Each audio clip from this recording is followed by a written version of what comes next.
Welcome back, Twisters, and hey there, hockey fans. Nick here, and today I've got a special collaboration. I've brought on Matthew Jacobson, aka the AZ Sports Guy, and we're going to be talking about a very busy offseason ahead for his Arizona Coyotes. So they just introduced a new coach, Andre Tourigny. There's a rumor that potentially the Bruins or maybe other teams could be interested in Connor Garland and even Oliver Ekman-Larsson, as we've heard in the past. There could be a potential goaltending makeover because of the RFA, UFA status of a couple of those netminders. There are several veteran UFA defensemen out there, so this team could have a core that's completely made over, and they're going to be playing in the Central Division this next season. So we're going to be talking about all those topics I just mentioned there. We'll also chat a little bit about the Phoenix Suns. They're in the final, and Arizona sports, well, they don't get too many championship opportunities for the major sports, so this means a lot to Matt and other folks out there, and we're going to be talking about jerseys, memorabilia, some other fun stuff on this channel, so make sure you listen all the way through. Go to Matt's channel. I've put a link in the description down below. He's at about 180 subs. I think we can get him at least over 200. He's such an entertaining personality. He's a friend of mine, and he's been one of the fiercest twisters and supporters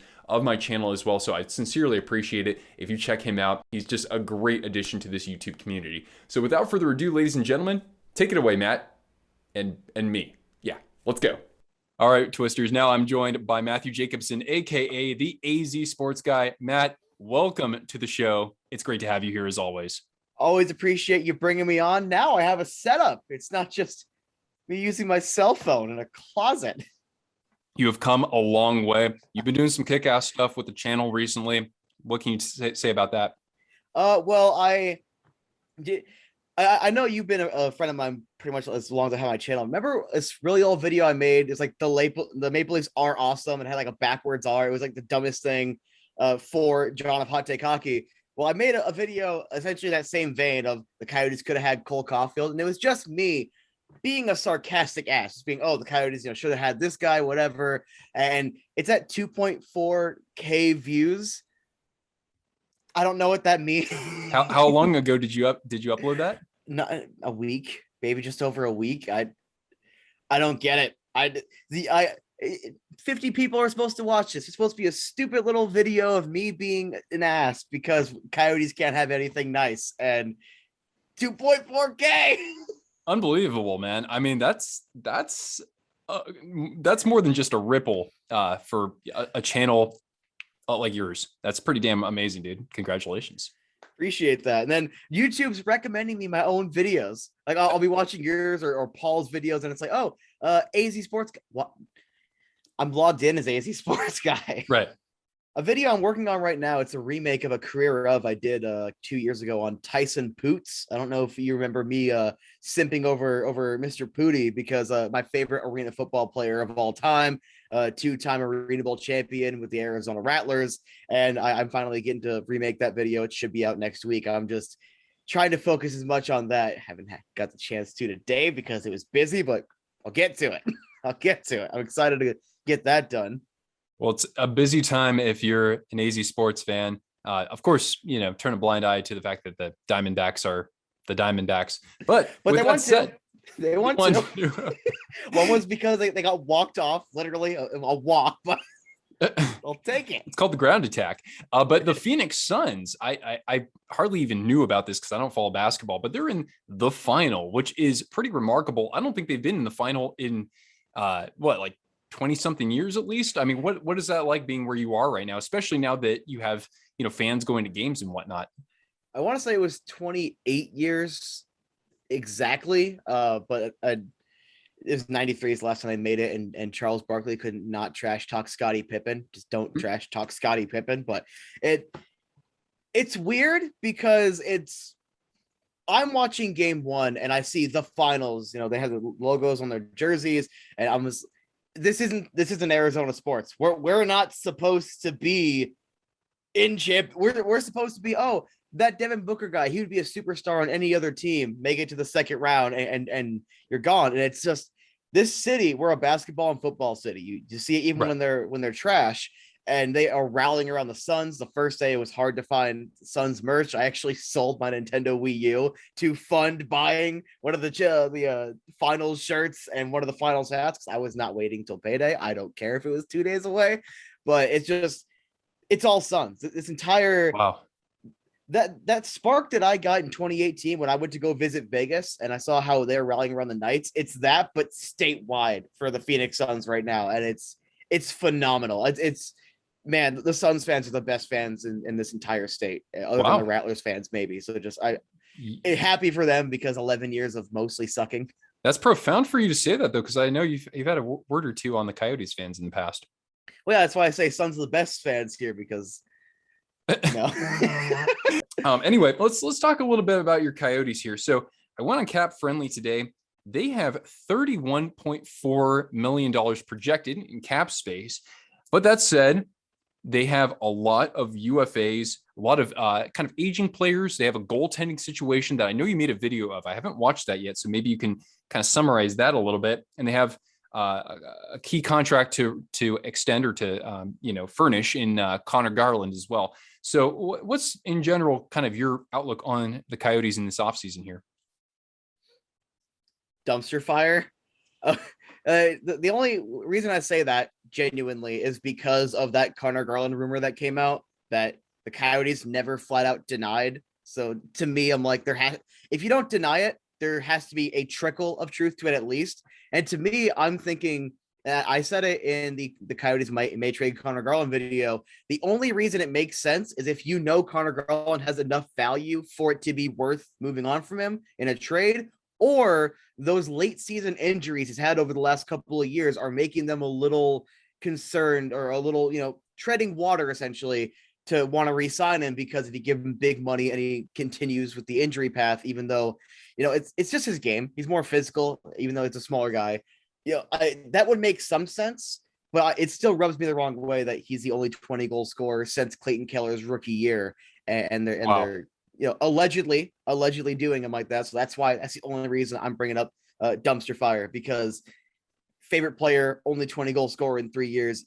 Treat that man like he's on a pedestal. Even if you're going to trade him, extend him so he has more value to whoever else because he already has a contract and your franchise looks a little better. But to me, if we're just excluding that and they're just genuinely, I also briefly mentioned, just genuinely waiting for the OEL trade before they extend anyone. You still think that could be a possibility heading into possibility?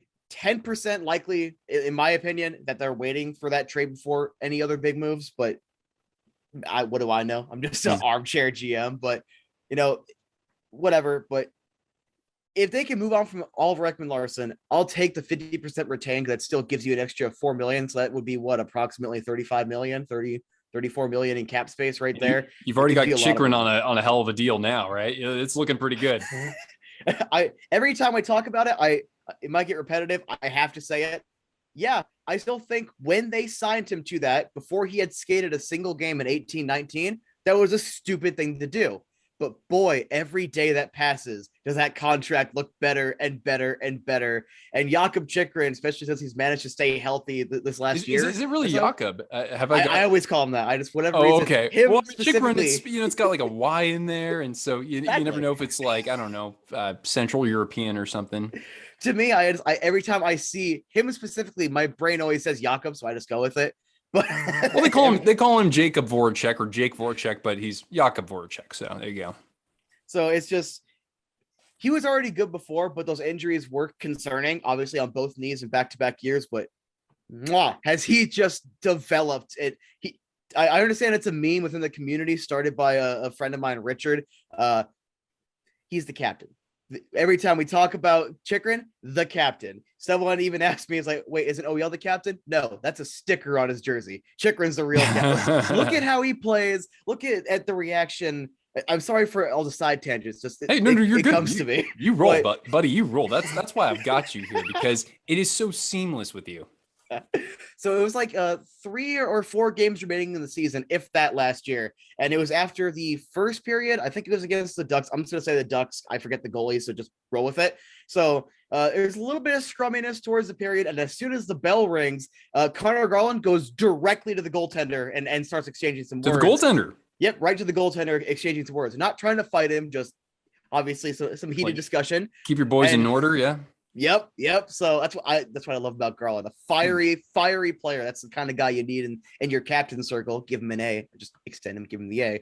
And then it cuts to OEL, head down, skating to the bench. or skate into the locker room and rubs me the wrong way. When the Coyotes were officially eliminated, I didn't get to see this live, but they showed Chychrun and he's actually like crying. Like I want someone to cry when they are eliminated from the playoffs. I want Brad Marchand memes every single time. It shows you're frustrated. It shows you care. Once again, you pan to OEL, head down, walking away. And to me, he would still have to default be in my top 10 players. I love what OEL used to be, but I hate the shell that he is now. And it's just, that's the reason why I have no problem calling Chychrun the captain. He cares. He produces offensively and defensively. He is, in my opinion, maybe not quite there yet, but he is what Nate Schmidt was to Vegas's defense, where he's the heart and soul of that defensive core. And put him on the first pairing, get rid of OEL. I don't care if you healthy scratch OEL until you get a 7th round pick. Build this team around Chychrun. He is the future. Just he's still pretty young, yeah. Him. But so obviously, if you can get rid of OEL, the goaltending situation. I love Kemper. You have an embarrassment of riches, kind of. I love Kemper. Protect Hill. Just protect Hill. Kemper's getting up there. He has developed some injury problems. Obviously, it's because he's been running to the ground as much as he has. One thing I hate about Gallant or Tocchet, where they ride the one goalie, even when this game's meaningless. Let him sit one game. And I know the players, they always want to play. That's why I always say on the coach, because the players never not want to play. Look at Andrei Vasilevsky, just saying. But just Hill's going to be the future, even if he's only the backup. And if you can give that cap flexibility, and if Hill starts next year and he doesn't play as well, then you get a legitimate number one the next year, or you can maybe look at Tuukka Rask and have that be your 1A, 1B. If you can convince Rask to come here, he still has at least 3 good years of hockey left. Goaltenders usually play a little bit better in their early 30s. But love Kemper. I protect Hill. I would reinvest in the youth, and maybe if Kemper is exposed, they just take Kemper, and you don't have to do some stupid Vegas. Oh, well, don't take this guy, and you can have our best prospect. We don't know is our best prospect yet, and a 3rd round pick. well, that's a very mature move. If you leave Kemper exposed, he's at the top of his game still. He's still a great goaltender on a very nice deal. I think he's making just over $4 million. He's got 1 year left. I mean, for an expansion team, you'll take that any day. But what you're saying would possibly even just save the Coyotes, save themselves from possibly making a mistake the next year by giving him a contract when his productivity could actually decline a little bit. And even worst case scenario, I wouldn't mind extending Kemper if they got to keep both of them. Yeah. But I just don't want the Coyotes to cling on to a 30-something goaltender. I think he's 31 now. Yeah. Over the young kid that's shown it in those circumstances. Keep him as your fringe starter in bad situations, but your 1B primarily. That's when you could tell he plays his best. Mm-hmm. I don't want to be the team that let that go. I don't want to be the team that gave up on a younger guy. Because if he goes somewhere, and let's just say those fringe things that I've noticed end up just being a Coyotes only thing, and he goes to, I'm just going to say Columbus, I'm throwing a team off, and he kicks Elvis out of the start, or he goes to San Jose and takes over their net, goes anywhere else. We do need somebody, yeah. I don't want them to look at the Coyotes is another bad move. Be forward thinking. Worst case scenario, you lose Kemper. You can even talk to him and say, hey, if you don't sign an extension there, we'll gladly take you back in a year due to free agency. This is just, we want to keep our goaltending as strong as possible.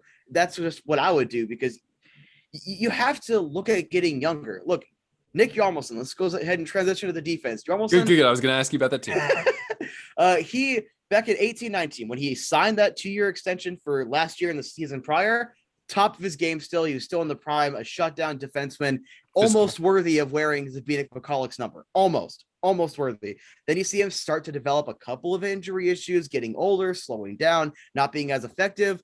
He hasn't been worth that $5 million cap hit for the last 2 seasons.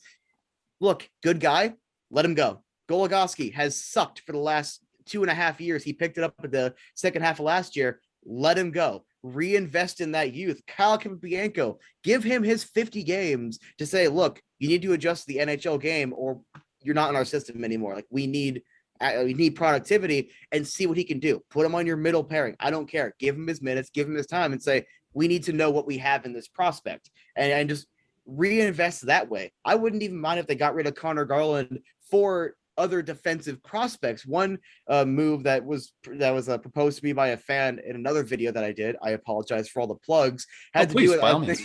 I had to do with Dermont, who just extended today in Toronto. Dermott, yeah. And that's an interesting prospect. If you're talking about stuff like that, I said throw in Philip Hollander because I'm a big Philip Hollander fan, mostly for the EA games, but good player anyway. If you're throwing packages like that, you're helping with your defense, and I'm okay with moving on from a forward, even though I want a little more than just that. But yeah, you need to reinvest in that and get them younger, get them faster, because those veterans, they only work, and I hate to say it, in those top 4 roles until about 31 usually, and that kind of stretches it, because look at Duncan Keith, a phenomenal defenseman his entire career.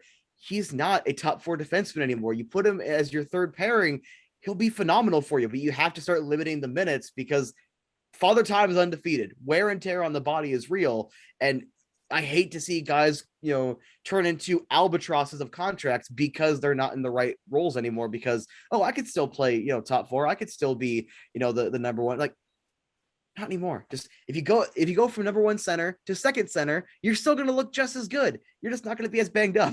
Well, here's the thing though, because like if you trade OEL, right, even for making like a Buffalo deal, right, where you don't get that much in return, then you're only returning defensemen. I mean, if you want to count Capobianco, sure, but you've got Chychrun, of course, and you've got Ilya Lyubushkin, who had himself a pretty good year, at least in the second half there. So you're letting that veteran presence kind of walk away with guys like Hjalmarsson, Goligoski, Osterley, and Demers. You're showing them the door essentially. So you got all this cap space, and you're talking about investing in younger players, even if they're not quite proven at the NHL level. I mean, what's your outlook on dipping into some of that for free agency? Excuse me. I love that question. Forwards. Younger defense, because you're still going to have it's teetering, but if you do it right, it can work with those defensemen being either unproven at the NHL level, but they're still, Capobianco, I think, is 24 or 25. There's still guys that have some experience on them that you can coach. You can coach through that inexperience on the defensive side, but you need faster legs to keep up with these forwards. But you use that cap space to reinvest in the forwards. We need a number 1 center. We have never truly had that number 1 franchise center. Bring up, I think Bronick played center. I don't remember if Tkachuk ever played center. I know he was a wing, but it's bring up whoever you want. Bring up Kyle Turris, what he could have been here if he just had his proper chance. Bring up Mueller, bring up whoever you want. We have never had that franchise center in Arizona. I would be all in on either Jack Eichel, if they could. Obviously, 31 teams are all in on Jack Eichel. I don't care. They could say they're not. Everyone's in on Jack Eichel because he can bring that difference. Or bring in a solid second line center, a veteran, so that way he can kind of help Barrett Hayden along. Because Barrett Hayden, even though I still think he can be a very good player, maybe I got a little high on the hype train with him last year. I'm still confused why he sucked. Then he got it together, scored a couple of goals, and then they chose to send him down. I think that sends a weird message to a player, in my opinion, but just kind of let him get through it. They weren't making the playoffs last year anyway.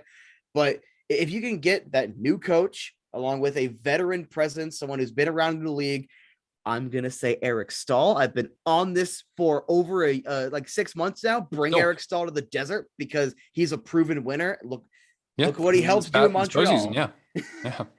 Sure. Well, I was always going to say that, you could always choose to address those needs at center via the direct. Oh, excuse me. But hey, there's one other thing that we've left out in this new makeup for the team. And it's crazy because it hasn't gotten that much buzz, not because it's the Coyotes necessarily, but because obviously the Cup final happening, stuff with like Jack Eichel. And that is that you have a new coach, and that is Andre Tourigny, not Tourigny. It's Tourigny. At least that's how you pronounced it. You made a video about that as well. I certainly enjoyed what you had to say about him. Seems like a guy who, has realistic expectations for this club and who, doesn't want to, he doesn't seem like somebody who particularly wants to play favorites. He hasn't been a head coach beyond the OHL or QMJHL, but at that level, he's been very successful. He's also had a cup of coffee behind an NHL bench. Anything you want to add to that? All I want to say is, once again, I got to criticize Coyotes fans. I saw a small but vocal minority of Coyotes fans saying, "Oh, they went bargain bin hunting for this coach. Oh, it's because they wouldn't get a real coach because it costs too much money." First foremost, I have to rant. Stop recycling the same coaches when what they're doing isn't working other places. It's not going to magically work for you. Yeah, you saw that with Babcock, right?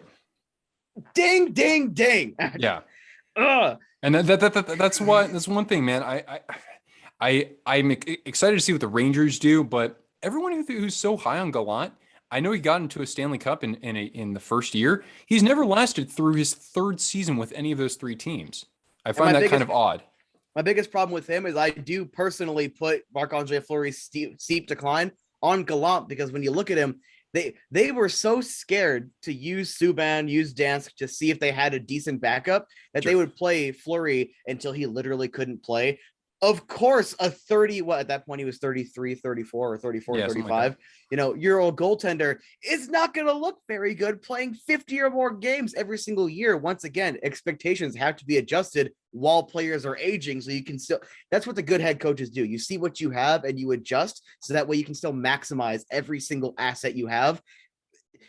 He has young goaltenders in New York. I think he'll do better overall in the goaltending aspect, but I do personally blame the steep decline so quickly on just a coach not being willing to try other goaltenders. A game here, game there, a throwaway game against the Coyotes here.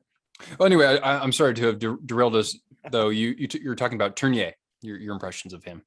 It's, man, he asterisk. Assuming everything translates to the NHL level, this is a coach with experience with younger players, someone that, in my opinion, especially how we talked about keeping the rules black and white. No, hey, your excuse is better than his excuse. It's the rules are the rules. I like that simple black and white mindset. Obviously, big things you're gonna have some gray, but everyday things, you're keeping players accountable. In my opinion, that's the kind of coach, from how he talks, how he speaks, that it would be like me in a way where, let's just say, I'm just going to use player A as opposed to saying who I really want to talk about. I think you know exactly who I'm referring to. Stares at the play while the puck is getting passed past him and going into the net. Probably is going to actually yell at that guy and tell him, hey, you need to actually get your stick involved. You need to try to, get a piece of your skate on that puck, do something to get that puck out of the crease, out of that, passing lane, or clog up the passing lane. I want a coach like that. Accountability, trying to keep these players, oh, it's fine. You took that play off. It's not. You took a play off. You need to go back out there and get it back. If you give up a goal, your line needs to get that goal back. And I like that mindset of what he seems to be bringing. Very good with young players, that new fresh voice, a 4-time coach of the year. The only stain I saw on his resume was he signed that 5-year contract with Halifax, lost to his former team, the Rouyn-Noranda Huskies, in the first round of the playoffs, and then immediately left from the QMJHL to coach the Ottawa 67s in the OHL. If I had the chance to ever interview him, I would actually ask him about what happened there, because I can't find too much information specifically. But that is the closest thing to any sort of blemish. And even after that, he still ended up winning 3 more coaches of the year. Yeah. Yeah. And if you didn't notice this, no worries, but did you find any current NHL players who played with him either, in the QMJHL or with the 67s in the OHL? I did. I'm not gonna lie. Didn't even think. I didn't. I'm gonna have to look that up just out of curiosity. Okay. And then the last question I wanted to ask you about, or at least get your impressions on, you guys are moving into a new division. That Pacific Division, man, it's going to be awfully lonely without you, because we only have 1 or 2 teams that are just locks for the playoffs otherwise in Vegas, and I would say maybe even Edmonton, but they can't even do anything once they get into the postseason. It's a wild west. It is a wild west for who wants those other 2 spots out there, and it could have been the Coyotes if they were able to stay in the division. So now you guys are moving into the Central. And of course, that is different in that, you've got Chicago coming back into the fold. You got Dallas coming back into the fold. How do you feel about going up against those teams primarily in the upcoming season? Do you want overly cocky opinion? Do you want overly pessimistic, or right in the middle? I don't know, because AZ Sports Guy gives you a little bit of both usually, right? I'll try to blend them then. You're going to play the spoiler in 2022. Yeah. I don't believe. You never want to underestimate an opponent. In my opinion, Dallas is done until they go through an actual rebuild because of most of their core is aging, injury issues, whatnot. Nashville started to get it together towards the second half of the year. I never gave up on UC Saros. Still have a lot of holes they got to fix.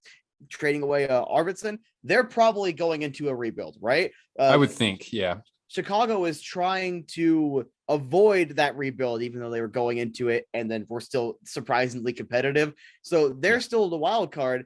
St. Louis, as much as I love Mason, I love Guy, I love all those guys, they just can't beat Arizona consistently. And they're now thinking about trading Tarasenko away, or at least that's what the rumors say. 1-for-1 for Keller. I would take a guy who has less years.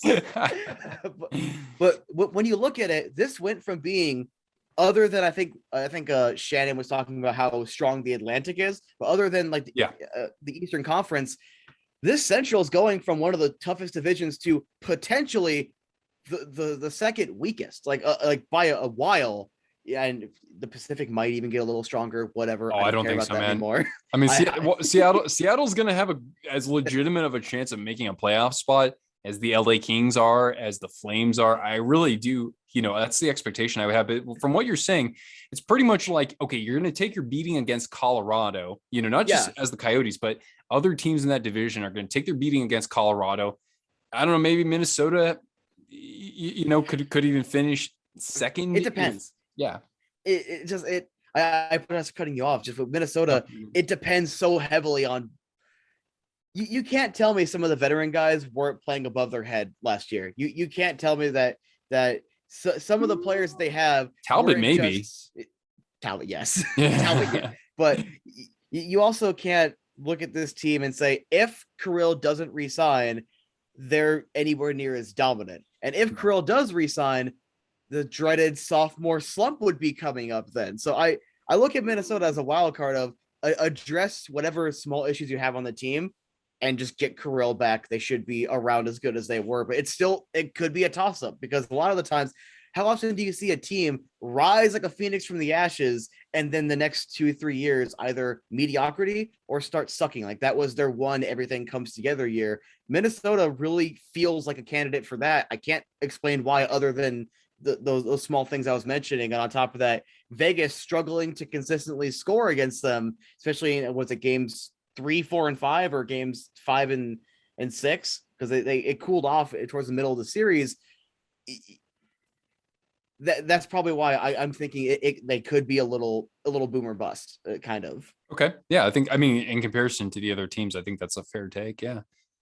So if Arizona refocuses on that younger core, because obviously Clayton Keller he's a good player, maybe a little overpaid, but good player. He's finally getting involved in the back check and the forecheck, obviously passing smarter, less turnovers. I like what he's developed into. But if you refocus on your Chychruns, your Kellers, and plug in the small holes, get a big free agent, get your number one center, and the coaching scheme takes advantage of the roster they have, the Coyotes could very realistically be 2 or 3 in the division because this division is so volatile right now. It's in such a state of flux where it's either these teams are going to have seen what their weaknesses are, address them, and it's going to be just as tough as it was, or you have teams that are going into maybe downturns and the right pieces could be there if Arizona takes that opportunity. So I'm actually both optimistic and pessimistic as hell going. You're saying if these GMs are actually smart, Jim Nill or what is his name, Doug Armstrong, right? Or even Stan Bowman. But yeah, I mean they'll say, look, we can't compete with Colorado in the regular season, maybe in the playoffs, and I know Colorado's they're gonna have some memes coming their way, and so they're saying, look, we can't compete with them right now, and they're built to be a really good team for several years. why don't we just take this time right now to at least kind of lean into this idea of shedding some of that cap space or cap weight, I should say, and hopefully bringing in a good blue chip prospect or two in the next couple of years. So I could see how Arizona could potentially take advantage of that opportunity. But of course, they still have to, keep certain personnel in place as well. So Garland's got to stick around for that, I would have to think. Any other final thoughts on the Coyotes as it pertains to the offseason before we kind of wrap up here? Get Jack Eichel or extend Connor Garland. I will not accept neither. As long as Vegas doesn't get Eichel, I can certainly sign off on that. No, wait. I don't want to get away from this, but you also mentioned selling your Wii U to get a final shirt. That wasn't the only thing that you sold recently, if I'm correct. Nope. So I rarely used it. I got it with my tax return. I had to pay like $100 extra, whatever, to mark up to get it at the time. But I sold my PS5, all right. And I'm mad at myself now, not for selling it, but because one of the guys for whatever that St. Louis show that Mason's now on. I forgot what it's called. It's Toasted something. I apologize. Yell at me later, Mason. But pointed out, is it a Shane Doan peyote? And I've seen a couple of them for around 300. Yeah. If I still see him around next tax time, I might. But it's that red Coyotes jersey. If you don't mind, I'm gonna grab one of them to kind of show the audience. I think our audience likes to look at jerseys once in a while. Yeah. So this is. I got it for $20. It's one of the giveaways to open the 07-08 season. Has Jobbing.com arena on the back. Oh, okay. So it's in this style. Headphones. In this style, Reebok. It's an XL, but it's stitched. It's a Shane Doan. That is my favorite Coyotes jersey. I've been looking for that Doan one. It was $55. I've been looking at it on eBay for like 3 days, right? I decided when I was at work, I'm like, I'm not waiting another day. I'm not. It happened with the Phil Kessel jersey, where I ended up having to get a smaller one that doesn't fit me, but I got it because it's Phil Kessel. Well, I was going to say, if you get a Phil Kessel, it's supposed to be a little snug on you. I have a jersey faux pas. Mine's too baggy on me. But so I decided, and that was the longest shift of my entire life. It's a 6-hour shift working with dogs, and I couldn't focus on the dogs. All right. Because I'm just like, I need to go home. I need to sell that PlayStation. I need to get that Doan jersey. I am not losing this. All right. I've been waiting too damn long. I am not losing this Shane Doan jersey. So I did that. And with the extra money I had, also at that same pawn shop I sold it to, they sold me a $40 Baker Mayfield jersey. Only football player I like. So why not? Screw it. I got that hockey stick back sitting right over here. Do show that. It's got some signatures on that. Yes. So, well, the tack is on the ground now, but my old original Phoenix Coyotes goalie stick, I want to say I got it signed around 2008, 2009, because I think that's when Ole Jokinen was here. But it's Peter Mueller, Darren Pang. Oh, wow. Love Darren Pang. Great dude. Donor, of course. And if you really can't see, I'll try to get a little bit closer. A very faded Ole Jokinen, if it is Ole Jokinen, because I think it's the only guy I wanted to sign at the time. But yeah, I go over there, just don't fall. But yeah, I got that back. I had to. That I traded the games essentially for that, but I get that. Then, because I also noticed before I went to work that day, the MLB store is having sales on the Diamondbacks Majestic jerseys. So I got their gray and red one, their gray and teal one, and a white one that's not going to fit me, just so I can have more D-backs jerseys. Then, because I also took out a $90 pay advance that hadn't cleared yet for a DeAndre Ayton jersey, I went ahead and just bought that. And then that $90 cleared the day, which is why I got all that crap you saw on Twitter. So it's the last couple of days have been, I'm stocking up on mostly Arizona sports stuff, but a lot of sports stuff in general, because why not? It was sparked by the Doan jersey, but if I had the extra, got to get another DeAndre Ayton jersey, had to get some D-back stuff, a couple other things, obviously. Had to do it. Wasn't missing that opportunity. And let this be a lesson that, see, by being a little creative, you can get licensed league apparel. You can buy jerseys at, pennies to the dollar, essentially. I also, I especially enjoyed what you did with that other rag that you ripped up a little bit on social media. Good message to send to, the jersey collectors out there, I believe. So, real quick, this will actually tie into it, I promise. So when I was first getting back into it, jerseys are expensive. We know that. So when guys like Shannon are talking about, you you know these jerseys are worth X amount. I still think they're a little overpriced, mostly, but I Sure, get it. I get licensing, right? I get the sentiment. I understand that. Nothing against Shannon. Love Shannon here, obviously. But I'm looking at it like, and I was so angry, like, oh well, most people can't afford that. I don't mind buying a fake one. Here's the thing: that Stone jersey, the one that I got ripped up, which I just cut it and ripped it open as part of a must repent for cheering for Vegas thing I was doing. But that was $60, which I was fine with at the time because I just wanted something to wear for the videos. Fair. But in that time, it just arrived today. My wife bought me a $45 Adidas away Golden Knights jersey. That Shane Doan jersey. I know it's an old Reebok, but it was only $50. The Adidas, actual Adidas Buffalo Sabres jersey that I bought was $40. It was $13 at Ross by whoever bought it originally, but I still saved a lot of money, so I don't care. I look at these jerseys all the time, or the D-backs jerseys, both of the away ones, the gray ones, were under $50. One was 48, one was 46. The white one was 30, if that. If you just wait, be eagle-eyed, look for sales. I noticed it for the PK Subban jersey I got last season, the Minnesota Wild jersey. They overstock. We want to get rid of these. Ross buys them. Same thing with hats. People on eBay will overstock and buy them and slash the price. The Phil Kessel one. It's once you understand that, you don't care that jerseys are $200 at the stadium if you want a name on it, because I'm just gonna wait and I'll just get a Fanatics replica. I'll get a Reebok. I'll just hang on for a little bit. Just wait. You'll get it. But if you have a favorite player like mine is Connor Garland, just pony over the money because they're probably not going to be here very long. That's good advice. It's just like have something set aside for that overspend, where you actually have to reach to get exactly that one that you've been pining over. But then, in the off season or when they, change jersey sponsors or manufacturers, somebody gets traded. There you go. There's your, $40 Adidas jersey or something of that sort. Now, did you get a chance to watch any of the Cup final? I understand that, of course, you've got the Suns as well.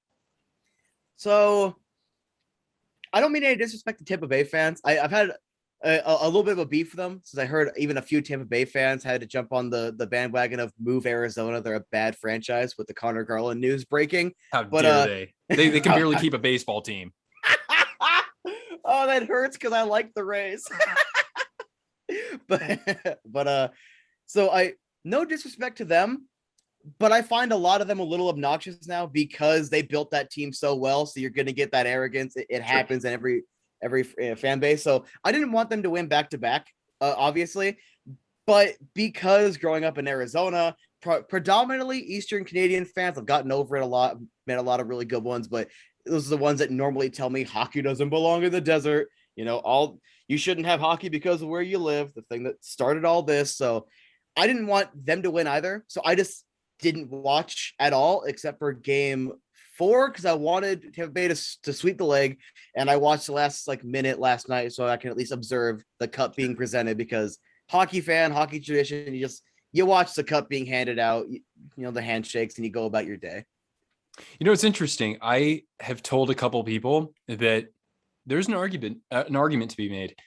I've said that Tampa actually has the best fans in the league, because from my experience, I've been to a game there. It wasn't this year, it was 3 years ago when they're still really good. Everyone is so just calm and even keel and welcoming. You don't, granted, there have been little tiffs here and there, especially when their staff is telling people that they can't wear the opponent's jersey down on the glass. I was like, oh, get out of that. That's out of here. That's Bush League. But that aside, I mean, the actual people there are just really cool. And, they're never too high. They're never too low. Even now but I see what you mean though. I think that's true of any fan base. You win some titles. Yeah, you can definitely have some moxie to you, to put it kindly. Yeah, the Dubs, right? That's a good point, right? So right around the time when they started getting good, this is when, before Durant for sure, and this is when Mark Jackson's the coach. I don't watch NBA, but I started getting into the Warriors. Then they hire Steve Kerr. They win their first championship. I'm actually pretty stoked about that. The next year, they come up just short. Then they get Durant, and I say, well, God, I got to watch this. I mean, this is something that we'll never see again. I enjoyed that. But the next year I said, you know what? I just don't care at this point. You know? Well, yeah, when you're watching a dynasty, and I guess it's actually a pretty good point that you just brought up to kind of observe. You only care if you're a diehard or you're a grifter that just likes following the championships. That's it. Like a lot of Seahawks fans, I guarantee you're probably a Niners fan, so you have to know that. No, I'm not. I know about Niners fans, but this is where my outlier is. I'm a Vikings fan. Well, I remember that, but when you're in the Bay Area, I assumed you would have adopted them as like a second team while you were there. And then if you move, you're like, I don't care anymore. Pretty much, yeah. I mean, they don't even play in San Francisco anymore anyway. Yeah, what is it? Isn't it further east or southeast? It's south. It's actually about 10 minutes away from where the Sharks play. Yeah. Which, I made a video recently basically speculating that I think it's becoming more realistic. The Sharks don't stay in California about 10 years from now. I don't see it, frankly. Anyway. I really like that video, honestly. And like I said, the comment that I made was the only thing I don't think you mentioned in those specific words, but like you were breaking down things a lot in that video. And to me, it sucks. That's the only California team I like. I used to like the Ducks until the Getzlaf thing happened with Peter Mueller, but I'll never like the Kings. Do you remember that? Well, normally when we hear crap about the Ducks, it has to do with Kessler or Perry. Now, what did Getzlaf do? So from what I remember, I think it was the 08-09 season. There was a small, which I can't find footage for anymore. Make of that what you will, but it was around center ice. Getzlaf had Peter Mueller down on the ice, and he actually smacked him in the back of the head a couple of times. And Mueller, because I'm just going to say it point blank, Gretzky's a terrible coach who wants everyone to just be like him. So he's looking over at the bench. No one's going to go and protect him. I'm like, if someone hits me in the back of the head with a stick, I'm taking the penalty. I'm punching him. I'm sucker punching him. I'll take the penalty. I'll take that. He ended up getting a concussion from that. And Mueller was just, as you know, never the same right around after that season. So to me, that rubbed me the wrong way. And it sucks because my brother-in-law and my dad both used to work at the Gila River Arena back when it was called jobbing. They say that Getzlaf's the nicest guy in the world. He's just the nicest dude. Me, I'm just like, I don't like him because we could have had our franchise center. I think everybody has that player who has a good reputation around the league, but other people don't like. I as a Sharks fan, I can't really point to one specifically, but I think that at times when people talk, who I would mention, even though he has a bad reputation in a couple circles, like Zdeno Chara. I mean, off the ice, seems like a great dude. He's a good leader and everything, but for a guy of that size, he did way too much stuff and got away with it that was completely unnecessary to be honest. But hey, I'm from California. What do I know, right? Matt, I mean, all you twisters out there, we got to get this guy over 200 subs. I think we could possibly do that. Look at that. He's even repping my favorite team there. In there, I had to. I appreciate that about you. I mean, I'm rocking Biz Nasty there in the back. Presented by Zoom. Presented by Zoom. So everyone knows. Man. Hey, can folks find you anywhere on social media? I think it's the AZ Sports Guy, because someone said AZ Sports Guy because I decided to refocus from the Sonic focus to AZ Sports Guy. So you can find me on Twitter. I complain a lot, and then I'll go on rants about Sonic the Hedgehog, and I'll show my A ranks. I swear, man. I mean, in addition to the Shannons out there and the posts out there, you need folks like Matt there. You need Mason, Blues Fan Reacts, right? Or what is it? What is that now? Yeah, his is Blues Fan Reacts, but he also is on Toasted Tavern. That's Toasted what it Tavern. Was. Oh my God. Wow, that sounds like a I don't know, like a D&D club or something like that. I don't know. Doesn't it? I might check that out myself personally. Anyway, Matt, it's been an absolute pleasure having you here. Of course, you're always welcome back. We'll be maybe talking some San Jose Sharks in the near future. You have yourself a great weekend ahead, and good luck to the Coyotes in this very interesting offseason. Well, there you have it, Twisters. The Arizona Coyotes have one heck of an offseason ahead of them. What do you think they should do? Let us know down in the comments below, and we'll have some fun discussion down there. Matt, of course, will be joining us down there, I'm sure, as well. And I'd like to especially thank him for joining me in this collaboration. A tremendous guest. As always, we'll be sure to have you on the channel again real soon. Guys, make sure you sub to his channel because, come on, He's just a beauty out there, isn't he? He's just an absolute beauty. We need more folks like him out there. Anyway, guys, I appreciate you tuning in. Make sure if you haven't already, hit the thumbs up, hit the subscribe button if you haven't already. Check out our merch store. I got a link to that in the description down below. You can also follow me on Twitter and Instagram. I got those handles down there as well. Once again, I appreciate you tuning in, and I'll catch you Twisters later. Ciao.